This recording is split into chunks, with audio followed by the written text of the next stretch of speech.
Hello, good morning. I am Rohit Lenka. My school name is Gov GP High School Kusang Baud. My project name is rainwater harvesting. ମାନବ ଜୀବନରେ ବଞ୍ଚି ରହିବା ପାଇଁ ଖାଦ୍ୟ, ବାସଗୃହ ଏବଂ ଜଳର ନିତ୍ୟାନ୍ତ ଆବଶ୍ୟକ ରହିଅଛି। ଜଳ ହେଉଛି ଏକ ସରନ୍ତି ସମ୍ପଳ। ଏହା ସରିବାରେ ଲାଗୁଛି, ତେଣୁ ଆମେ ଏହାକୁ କିପରି ସଂରକ୍ଷଣ କରି ରଖିପାରିବା, ଏହା ହେଉଛି ଆମର କର୍ତ୍ତବ୍ୟ।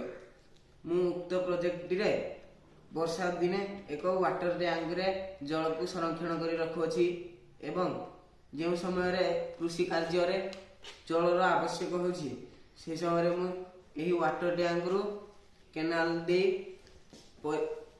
ପନିପରିବା ଏବଂ ଚାଷ କାର୍ଯ୍ୟରେ ବ୍ୟବହାର କରୁଅଛି।